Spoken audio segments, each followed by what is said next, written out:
S'il y a une chose dont votre âme a besoin, c'est de s'envoler vers les hauteurs spirituelles, vers les hauteurs, vers la transcendance, vers l'élévation. S'il y a une autre chose dont votre âme a besoin, c'est d'expansion, de profondeur, de vastitude et naturellement de mystère. Et pourtant, vous pouvez perdre la grandeur de votre âme, son expansion, sa pureté, sa luminosité, sa luminescence. Vous pouvez perdre sa créativité, sa capacité. Vous pouvez perdre sa transformabilité simplement parce que vous aurez manqué l'essentiel, vous aurez oublié de rectifier une chose très importante de votre vie. Il y a une émotion qui est un poison, une émotion qui bloque, une émotion qui handicape, une émotion qui tue. Elle vous tue à petit feu. Elle vous handicape dans tout développement que vous aimeriez entreprendre. Elle vous bloque. Quelle que soit l'orientation que vous choisissez de prendre, elle bloque vos énergies dès leur départ. Et le pire, c'est que c'est une émotion qui vous empoisonne. Elle vous empoisonne à tel point que cela fait partie, dans une histoire très intéressante, de ce qu'on appelle l'outil du diable. Il est raconté qu'un jour, le diable a décidé de prendre congé de son poste naturellement et de ne plus être diable. Et donc, dans cette légende, le diable décide alors de vendre ses outils de travail. Ses outils de travail, la colère, la méchanceté, la gourmandise, la luxure, le vice, l'attachement. Et donc, tout était là. Le diable avait tous ses outils et comme il décidait de prendre congé, de ne plus exercer son métier de diable et de diablerie, il décide alors de vendre ses outils à qui voulait l'avoir. Et le voilà au bord de la voie, dans sa boutique, en train de proposer à qui veut d'acheter ce qu'on appelle les outils du diable. Et un passant arrive et constate que parmi tous les outils que le diable vendait, ses outils de travail, naturellement, il y avait un très, très, très usé, plus usé que tous les autres outils. Et naturellement, c'est l'outil le plus cher, extrêmement cher. Alors, le passant voyageur demande alors au diable, mais sire diable, j'ai observé, j'ai regardé tous les outils que tu es en train de vendre, mais pourquoi celui-là est-il aussi cher alors qu'en fait, il est l'outil le plus usé, le plus, le plus vieux de tous les outils? Pourquoi, diable, Satan, voudrais-tu le vendre, lui, beaucoup plus cher? Et le diable de lui répondre en disant, je vends cet outil plus cher parce que c'est le premier de tous les outils. Lorsqu'on arrive à l'implanter dans le cœur d'une personne, alors tous les autres outils passent facilement. C'est pourquoi je le vends le plus cher que possible. Alors le passant voyageur demande à notre bien-aimé diable, cet outil que tu vends aussi cher, quel nom porte-t-il? Et le diable de lui répondre en disant, cet outil s'appelle tout simplement la culpabilité. Une fois que vous arrivez à l'insérer, à l'instiller, à le proposer, à le faire valider dans le cœur des gens, alors tous les autres outils peuvent y entrer facilement. Alors le passant voyageur a compris ce que le diable voulait lui dire. Son mécanisme de fonctionnement qui consiste à utiliser justement la culpabilité pour pouvoir aiguillonner, pénétrer, amarrer, arrimer, pour pouvoir attraper les cœurs. Je vous raconte cette légende pour vous montrer jusqu'à quel point, même dans le livre des morts égyptiens, la culpabilité est considérée comme le plus grand poison opposé au nouvel Osiris, c'est-à-dire à l'innocence. C'est pourquoi, dans le livre des morts égyptiens, le défunt doit arriver à réaliser par lui-même qu'il est innocent. C'est fondamental. Malgré toutes les accusations faites à son endroit, malgré ses confessions négatives et affirmatives ou positives, si le mort, si le défunt n'arrive pas à réaliser qu'il est innocent, l'innocence étant encore Osiris, c'est pourquoi il devient nouvel Osiris, s'il n'arrive pas à cela, alors il est perdu. Je parle ainsi et je fais cette capsule parce que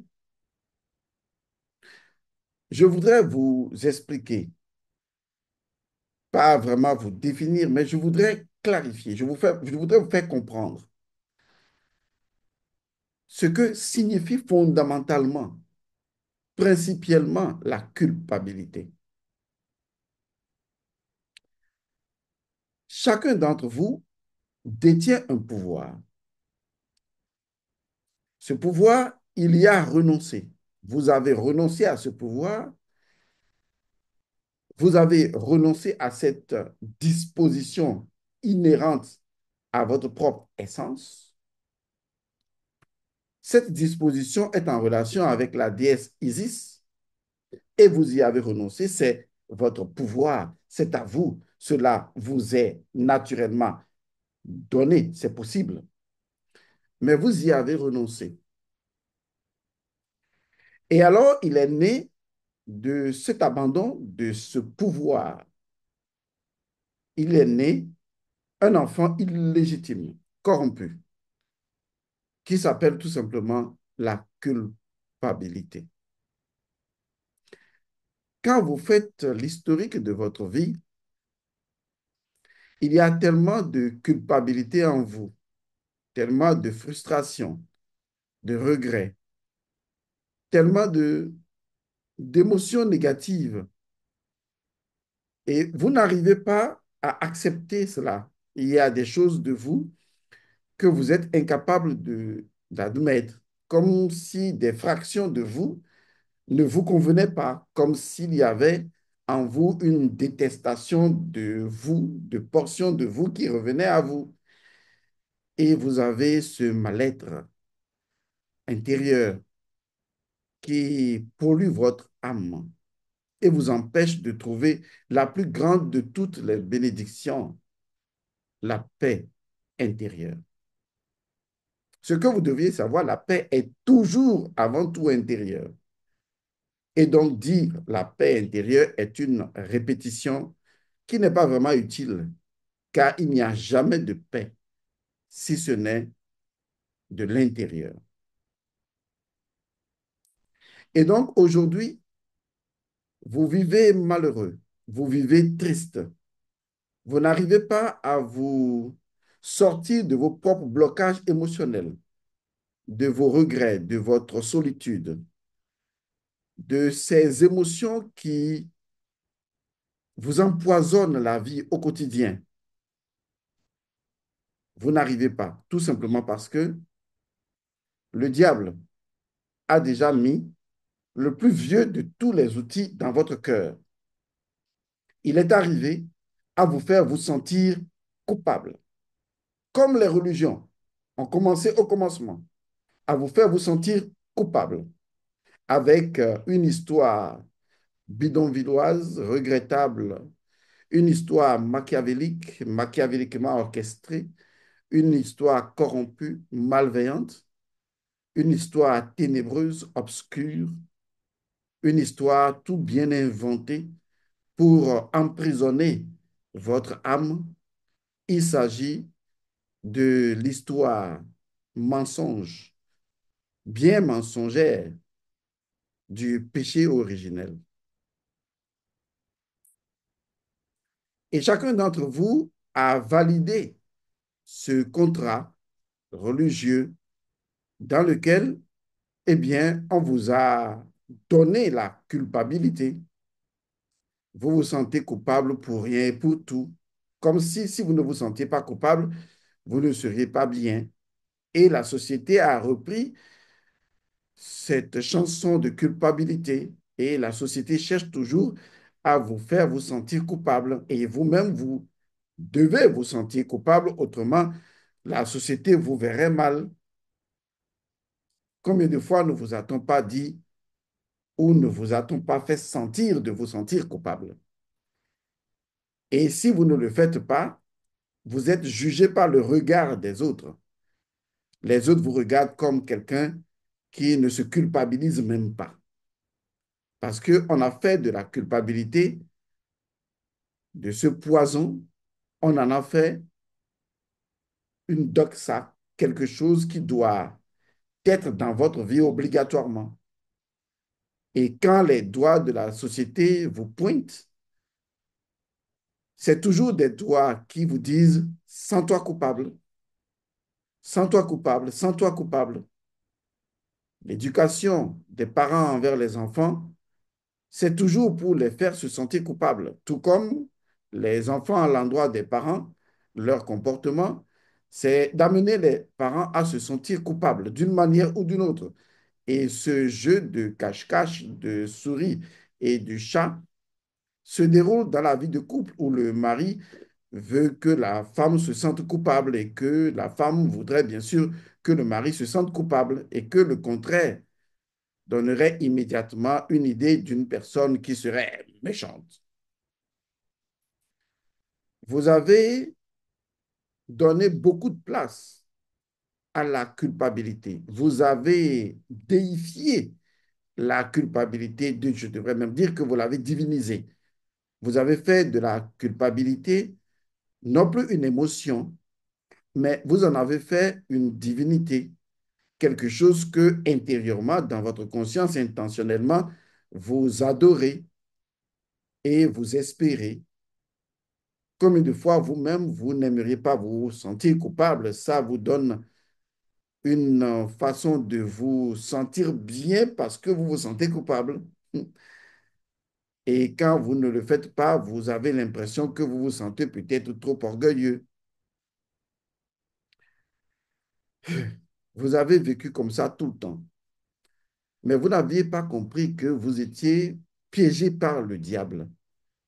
Que le diable a mis en vous, dans votre cœur, son plus vieil outil, son âme la plus fatale, la culpabilité. La culpabilité naît de votre cœur parce que vous avez renoncé justement à votre pouvoir. Ce pouvoir que vous refusez délibérément, consciemment ou inconsciemment. Ce pouvoir que vous ne voulez pas récupérer. Certes, vous avez même choisi de donner ce pouvoir à des prêtres, à des pasteurs, à des gourous et que sais-je encore, à des imams, à des marabouts. En fait, vous avez délégué, je ne sais même pas si c'est une délégation de pouvoir parce qu'il faut être conscient de son pouvoir pour déléguer le pouvoir. Je pense que vous avez renoncé à ce pouvoir et vous l'avez attribué à d'autres autorités spirituelles qui devraient l'exercer sur vous parce que vous vous sentirez encore coupable si vous pouviez admettre que vous aviez ce pouvoir de l'exercer sur vous, sur vous-même. Vous voyez jusqu'à quel point la culpabilité vous a encerclé, vous a étouffé, vous a pris en otage. Vous êtes son esclave doudou, son esclave chéri, et vous vivez dans la culpabilité sous toutes ses formes, du matin au soir et du soir au matin. C'est devenu votre air que vous respirez. C'est devenu le fondement de beaucoup d'autres émotions que vous avez et que vous interchangez avec les autres. Et pourtant, la culpabilité elle-même, ce n'est que le fruit, le résultat du pouvoir auquel vous avez renoncé. Et je vais vous le dire, et je vais vous ramener à la raison, à la conscience. Je vais vous ramener surtout à l'intelligence, parce que c'est ce qui manque le plus dans cette arène humaine où la stupidité est devenue collective et même adulée. Et la culpabilité collective est d'une stupidité ineffable. Et je voudrais que vous arrêtiez cela, car vous avez l'ultime pouvoir, le seul pouvoir que vous avez toujours refusé, que vous avez délégué aux autorités religieuses et spirituelles. Ce pouvoir, cette force, cette puissance, cette capacité, vous avez le pouvoir de vous pardonner à vous-même. Vous seul avez le pouvoir de vous pardonner vous-même. Vous êtes l'unique capable de vous pardonner à vous-même. Si vous ne pouvez pas vous pardonner, alors aucun Dieu, aucun prophète, aucun gourou, aucune autre loi spirituelle ne peut le faire à votre place. Pour la simple raison que l'énergie du pardon circule déjà dans le tout, faisant partie de votre propre vie au quotidien. Mais le problème, ce n'est pas que l'énergie du pardon n'est pas là. Le problème, c'est que vous ne voulez pas la saisir, cette énergie-là. Vous ne voulez pas admettre, vous ne voulez pas valider que vous êtes le seul capable de vous pardonner et que si vous ne le faites pas, alors même le pardon de quelque divinité que ce soit ne pourra jamais pénétrer votre cœur. Vous aurez l'illusion, vous aurez l'idée, vous accepterez malgré vous que Dieu vous a pardonné, mais ça ne rentre pas en vous parce que vous devrez déjà laisser le pardon entrer dans votre propre pardon de vous-même. Or, ce pardon de vous n'existe pas. Vous avez renoncé à ce pouvoir de vous pardonner à vous-même. Alors, le diable joue sur ça. Il sait que vous ne voulez pas de ce pouvoir. Il sait que vous y avez renoncé parce que la culpabilité vous fait sentir que vous devez renoncer à ce pouvoir. Sinon, vous vous sentirez coupable de vouloir oser avoir le pouvoir de vous pardonner. Car celui qui tente même de dire qu'il a le pouvoir de se pardonner, on le fait se sentir coupable. Comment peut-il sortir de ce piège sans fin? Et pourtant,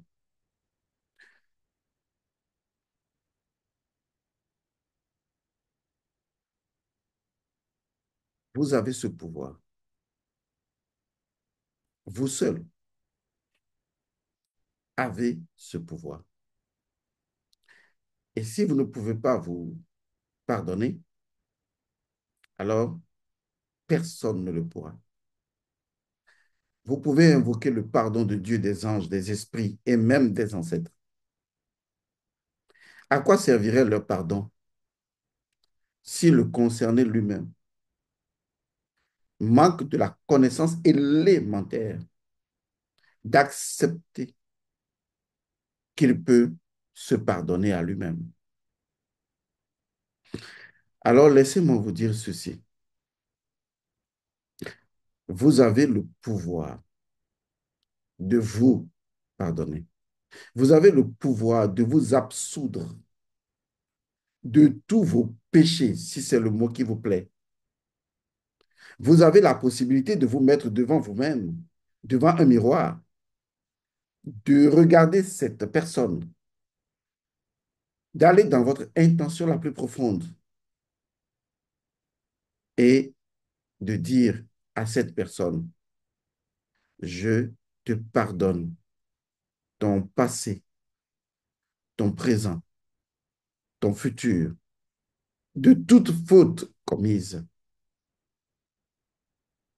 Que la faute retourne au néant sa demeure et que la lumière enfin de l'innocence brille en toi.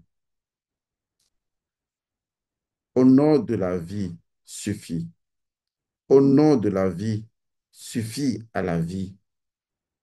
Au nom de la vie se suffit. Au nom de ma vie suffit. Je te pardonne ici, maintenant. Tu es pardonné.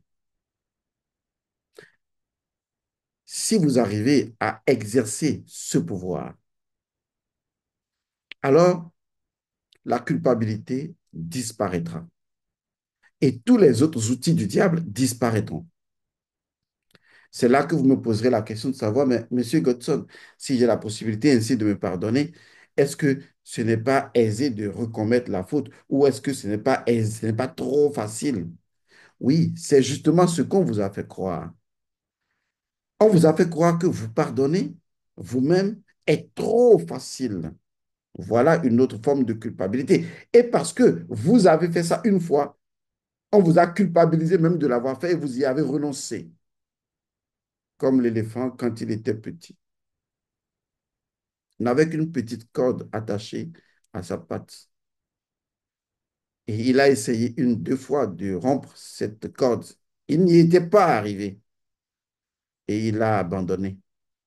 Et même adulte, c'est la même petite corde qui lui attachait la patte quand il avait un, deux ou trois ans. C'est la même petite patte et petite corde qui le tient encore aujourd'hui. Et pourtant, lui, cette mastodonte, pouvait simplement briser cette corde. Mais c'est son esprit qui a été emprisonné. Votre esprit est emprisonné par la culpabilité. Et avec la culpabilité, vous ne pouvez pas être créatif. Vous ne pouvez pas être génial. Vous ne pouvez pas être intelligent. Vous ne pouvez pas évoluer dans la vie et vous ne pouvez pas réussir. Vous ne pouvez pas déployer vos ailes de grandeur. Vous ne pouvez pas atteindre les hauteurs les plus inimaginables. Vous ne pouvez pas voyager librement partout où besoin se fait sentir dans votre propre esprit. La culpabilité, lorsqu'elle vous tient, vous n'avez plus qu'à obéir aux autres outils du diable. Alors, laissez-moi vous aider. Faites cet exercice encore et encore. Vous avez le pouvoir de vous pardonner. Récupérez votre pouvoir. Récupérez-le. Prenez-le. Utilisez-le. Exercez-le. Décidez qu'aujourd'hui, ici et maintenant, vous prenez ce pouvoir des mains de Dieu, des anges, des esprits, des mains ancestrales, des ancêtres, de tous les esprits, et que ce pouvoir a été uniquement votre, et que à partir de maintenant, vous le récupérez. et vous allez en faire usage, vous et vous seul. Et quand vous aurez expérimenté cela, que vous serez arrivé pour la première fois à vous pardonner à vous-même, alors vous sentirez le pardon de vos ancêtres, des mâles ancestrales, des esprits, des divinités, des entités, des anges et même de Dieu. Vous ressentirez le pardon, une multitude de pardons illuminer votre vie. Parce que pour la première fois, vous avez illuminé votre propre pardon. Voilà ce qu'ont fait vos ancêtres qui se sont sentis coupables, qui sont morts dans l'indignité, dans la colère, dans la souffrance. Et si vous n'arrivez pas à vous pardonner à vous-même, comment pourriez-vous libérer vos ancêtres pendant que leur enfant lui-même est enchaîné par la culpabilité? Comment peut-il prétendre libérer ses ancêtres qui sont enchaînés par d'anciennes émotions, d'anciennes histoires et d'anciennes mémoires? Je ne peux pas vous aider plus que je ne le fais maintenant. Le reste, c'est à vous d'écrire votre histoire et vous avez le pouvoir de le faire. Que les bénédictions soient.